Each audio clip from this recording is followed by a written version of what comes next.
అంబటి రాంబాబు గారు మాట్లాడుతూ ఉన్నాడు. చంద్రబాబు గారికి జగన్ గారిని చూస్తే భయపడిపోతా ఉన్నాడు. రాష్ట్రంలో టీడీపీ పార్టీ పరిస్థితి ఘోరంగా ఉంది, ప్రజల్లో వ్యతిరేకత వచ్చేసిందని చెప్పి మాట్లాడుతున్నాడు. నిజంగానే జగన్మోహన్ రెడ్డి గారు చూస్తే భయంగా ఉందా లేకపోతే ఏందంటారు? ఎందుకు భయపడాలండి? జగన్మోహన్ రెడ్డి ఏం చేస్తాను భయపడాలా? ఏం ప్రజా ఉద్యమాలు చేస్తాను భయపడాలా? ఇక్కడ ప్రజలు ఎవరు అసంతృప్తి ఉన్నారు భయపడాలా?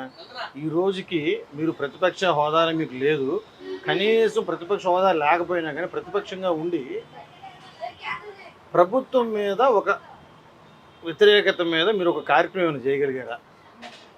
ఏమన్నా మీ నాయకులు కానీ జగన్మోహన్ రెడ్డి గారు రోడ్డు మీదకి వచ్చి ఒక ఉద్యమం చేయగలిగారా? ఎందుకు చేయలేకపోతున్నారు మీరు? కాబట్టి ఇక్కడ అసంతృప్తి లేదు. మీరు ఉద్యమాలు చేయడానికి కానీ లేదా ప్రజా వ్యతిరేకత సమస్యల్ని జనాల్లోకి తీసుకుని మీకు అసలు అవకాశం ఇవ్వట్లేదు. వాళ్ళు దేనికి భయపడాలి? అంటే ఆయన ప్రెస్ మీట్ పెట్టి అడిగాడికి కూడా సమాధానం చెప్పలే, భయపడిపోతా ఉన్నాడు చంద్రబాబు నాయుడు. బీపీ వచ్చేస్తుంది ఆయనకి. ఎవరికి బీపీ వస్తుంది? బెంగళూరు నుంచి నెలకోసారి వచ్చి ఒక గంట సేపు ప్రెస్ మీట్ పెట్టి మీరు అబాస్పాలు అయిపోతున్నారు. పోయిన నెల అంతకుముందు ఎప్పుడు మావిగారని చెప్పారు, అబాస్పాలు అయిపోయారు. నిన్న చూస్తేనేమో మా తాతని చంపారు, మా బాబాయిని చంపారు, మా నాన్న చంపారు, వీళ్ళు ముగ్గురు చచ్చిపోయినప్పుడు వాళ్ళే ఉన్నారు అని చెప్పి మీరే బయట పెట్టుకునే విషయాన్ని మీ తాత హిస్టరీని మీ నాన్న హిస్టరీని వాళ్ళు ఇతరులు బయట పెట్టేది. ఇంకా ఇప్పుడు లేటెస్ట్ జనరేషన్ యంగ్ జనరేషన్ కూడా తెలియని విషయాలను కూడా మీరు వాళ్ళ చేతి తెలియజెప్పించుకునే విధంగా మీరు అబాస్పాలు అయిపోయారు. అంతకుముందు ఎందుకు భయపడాలా? అంటే గతంలో ఉన్న సెంటిమెంట్ మళ్ళీ పనిచేస్తాను ఈ విధంగా అనుకోవచ్చు అంటారా, లేకపోతే ఏదో రకం బురదలాలు కాబట్టి జల్లాడు? అది బురద జల్లడం ఏ రకంగా సెంటిమెంట్ ఫలించిందండి? తెలియని విషయాలు ఆ టైంలో తెలియని భావోద్వేగాల సమయంలో పనిచేసినావు. కానీ ఇప్పుడు ఒక ఎగ్జాంపుల్ తీసుకుందాం, రాజశేఖర రెడ్డి గారి మర్డర్ విషయం తీసుకుందాం. అదే ప్రమాదం, అది ఈయన మర్డర్ అన్నాడు కానీ అది ప్రమాద సంఘటన చూసుకుందాం. ఆయన చెప్పింది ఏంటి ఆనాడు? ఆ రోజు వాళ్ళ నాన్నగారు చనిపోయిన సమయంలో చెప్పింది ఏంటంటే ఈ యొక్క మా నాన్నగారి యొక్క ప్రమాదం మీద రిలయన్స్ ఆవిడ హస్తం ఉంది అని ఒక రూమర్ లేపాడు. అప్పుడు ఆ బంకులు పగలు కొట్టడం, వాళ్ళ షాపులు చేశారు. తర్వాత మళ్ళీ అదే జగన్మోహన్ రెడ్డి ముఖేష్ అంబానీని వాళ్ళ అబ్బాయిని పిలిచి సాధారణంగా ఆహ్వానించి వాళ్ళ ఇంట్లో ట్రీట్ ఇచ్చి వాళ్ళు చెప్పిన వ్యక్తికి వైసీపీ పార్టీ తరఫున ఈ రాష్ట్రం నుంచి రాజ్యసభ సీట్ ఇవ్వడం ఎంతవరకు కరెక్ట్ అంటారు? ఆయన చెప్పింది ముందుది కరెక్టా లేదా వెనక చేసింది కరెక్టా? ఇక తర్వాత రాజారెడ్డి గారి విషయం తీసుకుందాం. రాజారెడ్డి గారి మర్డర్ కేసులో సతీష్ రెడ్డి ఇప్పుడు ఎక్కడున్నాడండి? మీ పార్టీలో నీ పక్కన నిలబడి ఉన్నాడు. ఏది కరెక్ట్ అంటారు చెప్పండి? ఆ రెండు విషయాలు మనం ఆలోచించండి. ఇక తర్వాత వివేకానంద గారి హత్య కేసు, వివేకానంద రెడ్డి గారి హత్య కేసు, వివేకానంద గారు చనిపోయిన సంగతి వాళ్ళ ఇంట్లో పనిచేసేవాడికి వాచ్మెన్కి 6 గంటల తర్వాత తెలిస్తే నీకు మటుకు నీ భార్యకి నీకు 5:30కి ఎట్లా తెలిసింది? 5:30కి తెలిసిన సంగతి అజయ్ కల్లమే చెప్పాడు. తర్వాత మళ్ళీ కాదని చెప్పి అబద్ధం ఆడాడు. అయినా ఆల్రెడీ ఒకసారి నోట్ అయింది కాబట్టి సిబిఐ దగ్గర అది 5:30కి తెలిసింది. అంటే ఇక్కడ జరిగిన విషయం ఎక్కడో పులివెందులు ఇక్కడ జరిగిన సంఘటన నీకు హైదరాబాద్లో మీకెంత తొందరగా తెలిసింది? దీన్ని బట్టి ఆలోచించండి. ఈ రాష్ట్రంలో వివేకానంద రెడ్డిని ఎవరు చంపారు అన్నది వాళ్ళ పక్కన వాళ్ళ సొంత కూతురు నీకు చెల్లెలు చెప్తుంది. బాబు పలానోడు చంపాడురా బాబు అని చర్య తీసుకోలేని పరిస్థితి నీది. అంటే ఇక్కడ సెంటిమెంట్తో నమ్మేస్తారనే పిచ్చి ఆలోచన ఇంకా ఉందంటారు ఆయన. మరి మహానుభావులు ఆయన పక్కన సలహాదారులు ఎవరో కానీ వాళ్ళకి వందనాలు చెప్పాలా? వాళ్ళకి సన్మానం ఈయన అన్నాడు చూసారా, నేను బాగా చెప్తే నాకు సన్మానం చేయాలి, ఈయనగా సన్మానం చేయాల్సింది ఆ పక్కన సలహాలు ఇచ్చేవాడికి సన్మానం చేయాలి. మావిగిన సలహా ఇచ్చేవాడికి సన్మానం చేయాలా? ఈ హెచ్చరిక విషయం రేపు మనం చెప్పినోడికి సన్మానం చేయాలా? చెప్పి అనవసరంగా కెలికి అంతలా ఉన్న నిజాలను బట్టపైలు చేసి రాష్ట్రం అంతా హాట్ టాపిక్ మారి మీ తాత బ్యాక్గ్రౌండ్ మీ నాన్న బ్యాక్గ్రౌండ్ ఏంటో ఎగ్జాంపుల్ చెప్తాను. సాక్షాత్ అసెంబ్లీలో కిరణ్ కుమార్ రెడ్డి గారు చెప్పాడు. ఏం చెప్పాడు? జగన్మోహన్ రెడ్డి పరిటాల హత్య కేసులో దాన్ని తప్పించి నేను ఎంత కష్టపడ్డాను అని చెప్పి అసెంబ్లీలో చెప్పాడు. అంటే ఇంకో మాట కూడా అంటున్నాడు కానీ నేను సౌమ్యుడిగా ఉన్నా కాబట్టి ఈ మాత్రం వదిలేసాను లేకపోతే చంపేస్తాన విధంగా వచ్చే విధంగా మాట్లాడుతున్నాడు. ఎలా చూడుతుంటారు అలాంటివి? అసలు ఆయన సౌమ్యుడు అంటే ఎవరు? నేను చెప్పాడికి నిన్న పేర్ల మా పాఠశాల చెప్పాడికి నువ్వు ఎవరు ఎంత సౌమ్యుడు, మీ ఫాదర్ ఎంత సౌమ్యుడు, మనం ఒకడు ఆరోపణ చేయడం కాదండి. సాక్షాత్ అసెంబ్లీ పి జనార్దన్ రెడ్డి గారు ఆ రోజు చెన్నారెడ్డి గారి ప్రభుత్వం పడేయడం కోసం ఈ రాష్ట్రంలో మత ఘర్షణ జరిపింది ఎవరో అని అసెంబ్లీలో మీ నాన్నగారి పేరు ప్రస్తావించి కూడా చెప్పారు ఆ రోజున. అంటే మీ పార్టీ వాళ్ళే మీరు చెప్తున్నారు, ప్రజలు చెప్పినట్లా తెలుగుదేశం పార్టీ ఆరోపణలు కదా అవి. వాళ్ళు మీ సొంత పార్టీ మీరు కాంగ్రెస్లో ఉండగా వాళ్లే మీ పైన చేసిన ఆరోపణలు సాక్షాత్తు ఈ రాష్ట్ర ప్రజానికి అందరూ వినేటి చేసిన ఆరోపణలు, ఒకళ్ళు చెప్పాల్సిన విషయం కాదు. అంటే ఇప్పుడు నేను ముఖ్యమంత్రి అయితే రపరపలాడిస్తాను అన్నాడు గతంలో, మళ్ళీ ఇప్పుడు వచ్చి నేను ఏదో సౌమ్యుడిగా ఉన్నా కాబట్టి చంపకుండా వదిలేసిన లేదా చంపేస్తానే విధంగా మాట్లాడినప్పుడు ఇంకా ముఖ్యమంత్రి అయ్యే అవకాశం ఏమాత్రం ఉందంటారు? అసలు ఒక విషయం ఏంటంటే రఫ బ్యాచ్ ఏంటండి, ఎవడైనా కానీ పుట్టినరోజులు జరిపితే అన్నదానం చేస్తారు, రక్తదానం చేస్తారు, మజ్జిగ దానం చేస్తారు. వీళ్ళు మేకలు గొర్రెలు కోసేసి ఆ రక్తాన్ని దాని మీద ఆయన ఫ్లెక్సీ మీద పోసి రఫ అంటున్నారంటే వాళ్ళు ఇప్పుడు యథా రాజా తదా ప్రజ. ఆ నాయకుడు ఎలాగుంటాడో కార్యకర్తలు కూడా అలాగే ఉంటారు. బెస్ట్ ఎగ్జాంపుల్ ఇది. నారా చంద్రబాబు నాయుడు పుట్టినరోజు అయితే రక్తదాన శిబిరాలు పెడతారు. మానాడు ఎన్టీ రామారావు పుట్టినరోజు మానాడు సందర్భం అయితే ఓ పక్కన రక్తదాన శిబిరం పెడతారు, కొన్ని వేల మందికి భోజనాలు పెడతారు, వివిధ స్వచ్ఛంద సేవా కార్యక్రమాలు స్టార్ట్ చేస్తారు. కానీ ఇక్కడ హత్య రాజకీయాలు ప్రోత్సహిస్తుంది చంద్రబాబు నాయుడు అని చెప్పి పదే చెబుతా ఉన్నాడు కదా. అంటే ఎంతమంది అని చెప్పాడు చంద్రబాబు నాయుడు? మీ నాన్నగారు ఎంతమంది, మీ ఫ్యామిలీ ఎంతమంది చెప్పింది, మీ తాత ఎంతమంది చెప్పాడు, మీ తాత ఏ విధంగా చనిపోయాడు? ఒక మంచం పట్టినోడు కూడా మర్డర్ చేశారంటే ఎంత క్రూరంగా చంపారంటే వాళ్ళు అర్థం చేసుకోండి. అంటే మంచంలో ఉన్నవాడి మీద కూడా అంత పగ ఉందంటే మరి పరిస్థితి ఏంటి? ఆయన బాగున్నప్పుడు ఏం చేసి ఉంటాను అర్థం చేసుకోండి మీరు. కాబట్టి మనం చెప్పేది కాదు. నేను పార్థసారథి రెడ్డి రాష్ట్రం మొత్తం మీరు చూపించాడు మీ స్టోరీని. ఎందుకు ఆయన ఒక బాధితుడు, ఆయన కత్తిపోటు గురి చచ్చిపోయి వదిలేసి వెళ్ళిపోయాడు ఆయన్ని. కానీ ఈయన కూడా బాధితుడు అని చెప్పుకుంటున్నాడు కదా. ఆయన బాధితుడు కాదు, అంతకుడని పక్కన చెప్తున్నాడు ఆయన. పార్థసారథి చెప్పి ఇప్పుడు ఒక్క విషయం సార్, ఈ మా నాన్నగారి టైంలో జరిగింది ఇది, మా బాబాయ్ జరిగింది అన్నావు. 2019, 2020 నువ్వే ముఖ్యమంత్రిగా ఉన్నావు. ఎందుకు నువ్వు మరి మీ చంద్రబాబుని అరెస్ట్ చేయలేదు వివేకానంద హత్య కేసులో? నారాసు రక్తచేత పెద్ద టైటిల్ వేసావు సాక్షి పేపర్లో.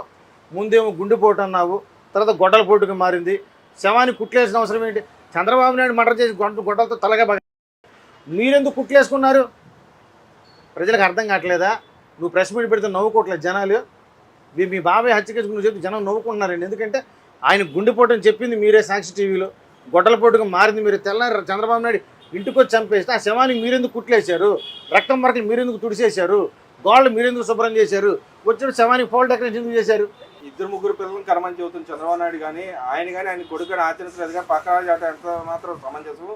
ఏదో డబ్బులు ఇస్తాడు దానికి ఆశపడి మేము పిల్లలు కనాలని చెప్పి మాట్లాడతా. అసలు ఉపయోగం దేనికన్నట్టు వ్యతిరేస్తా ఉన్నాడు కదా. మాటను ఎవరైనా అంబటి రాంబాబు జగన్మోహన్ రెడ్డి గారు మాట్లాడుతూ ఉన్నాడు కదా. కామెడీ కాకపోతే చంద్రబాబు నాయుడు ఇప్పుడు పిల్లలు కంటాడా? చంద్రబాబు నాయుడు ఇప్పుడు పిల్లలు కంటాడా ఈ వయసులో? లేకపోతే నారా లోకేష్ వాళ్ళ ఫ్యామిలీ ప్లానింగ్ అయిపోయింది ఇప్పుడు పిల్లలు కంటారా? ఇప్పుడు వచ్చింది ఈ టాపిక్ ఎప్పుడు వచ్చింది? ఇప్పుడు ప్రజెంట్ బర్నింగ్ సిచ్యువేషన్ వచ్చింది. అదే ఒక 30 ఏళ్ళ క్రితం 40 ఏళ్ళ క్రితం చేసేవాళ్ళేమో, తను చెప్పింది ఆచరించని అనుకుని చేసేవాళ్ళేమో.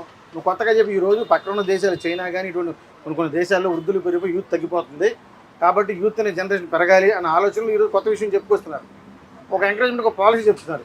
దాన్ని కూడా విమర్శనాత్మకంలో కామెడీగా చేస్తే అది జోక్గా ఉండదా? అంటే అసలు దానివల్ల ఉపయోగం అంటారు. ఉపయోగం లేకపోతే ఏంటంటే యూత్ ఇప్పుడు పిల్లలందరూ ఒకళ్ళిద్దరితో ఆగిపోతున్నారండి. జనరేషన్ తగ్గిపోతుంది. అప్పుడు పాపులేషన్ తగ్గిపోతే రేపు యూత్ జనరేషన్ లేకపోతే ముసలి దేశం అయిపోతే అందరూ వృద్ధులే చనిపోతున్నప్పుడు ఈ కొత్త జనరేషన్ ఎలా వస్తుంది? కాబట్టి జనరేషన్ ప్రాబ్లం ఉంది. ఇప్పుడు మరణాల రేటు పెరుగుతుంది కానీ జనరేషన్ తగ్గిపోయింది మన రాష్ట్రంలో కానీ దేశంలో కానీ. దాన్ని దృష్టిలో పెట్టుకొని చైనా కానీ జపాన్ కానీ కొంతమంది అలా వదిలేపెట్టి ఈరోజు వృద్ధులు ఎక్కువ ఉన్నారు దేశాల్లో, యూత్ లేదు. అక్కడ మ్యాన్ పవర్ తగ్గిపోతుంది. కాబట్టి మ్యాన్ పవర్ కూడా ఉండాలి అనే ఆలోచనలో ఫ్యూచరు అలా ఇబ్బంది పడకూడదని ఆలోచన ఒక మాట చెప్పారు. అంతేగాని ఈరోజు చంద్రబాబు నాయుడు కనలేదని ఇప్పుడు కంటాడు ఆయన. జోక్ కాకపోతే ఇది అంటే మరి జగన్మోహన్ రెడ్డి గారు కంటారంటారా? అది ఆయన వ్యక్తికి తెలియాలి. మనం ఏం చెబుతాం దానికి? వీళ్ళెవరు అనలేదుగా జగన్మోహన్ నువ్వు కానీ చెప్పి ఏం సలహా ఇవ్వలేదు కదా. ఇప్పుడు మ్యారేజ్ చేసుకోపోయేవాడు కొత్త వాళ్ళు సలహా ఇచ్చారు కానీ జగన్మోహన్ రెడ్డి నువ్వు కను, అంబటి రాంబాబు నువ్వు కను అని నేను చెప్పారు. వీళ్ళు చెప్పలేదుగా. వాళ్ళు మటుకు పేర్లు ఎత్తి వీళ్ళు కనలేదు వాళ్ళు కనలేదు డబ్బులు ఎత్తానని వాళ్ళు వ్యంగ్యంగా మాట్లాడడం తప్ప అది ఒక వెకిల్ కామెంట్ తప్ప అది సరైన విధానం కాదు. మరి ఇప్పటికీ మావిగాని నాది గొప్పదని ఆయన చెబుతా ఉన్నాడు. అమరావతిలో అవినీతి కోకలుగా జరుగుతూ ఉంది, ఎక్కడ లేని విధంగా స్కామ్ జరుగుతుంది ఇప్పటికీ మాట్లాడుతున్నాడు కదా. 2014, 2019లో అమరావతి పెట్టినప్పుడు ఇదే అసెంబ్లీలో ఆయన కూర్చొని 30,000 వరకు తక్కువ ఎకరాలు కాకపోతే నేను ఏమన్నా 30,000 కావాల్సిందే, ప్రాంతాల మధ్య విద్వేషం చూసి నాకు ఇష్టం లేదు, నేను ఇక్కడే ఇల్లు కట్టుకుంటున్నాను, అమరావతి రాజధాని చెప్పింది జగన్మోహన్ రెడ్డి. 2019-24 రాగానే ఆ టాపిక్ వదిలేసి 3 రాజధాని చెప్పింది. 5 ఏళ్ళ పాటు జపం చేసింది ఆయనే. 3 రాజధానులు 3 ప్రాంతాల్లో వచ్చిన ఇటుకరాయి కూడా పెట్టుకోలేదు, అది వదిలేశాడు. కొత్తగా మళ్ళీ ఇప్పుడు 2024-2029 రాగానే కొత్తగా మావీరం ఒకటి తీసుకొచ్చాడు. మళ్ళీ 2029 నుంచి 34 వస్తే అప్పుడు ఇంకోటి ఏమైనా తీసుకొస్తాడు తప్ప అతనికి ఒక స్టాండర్డ్ లేదు.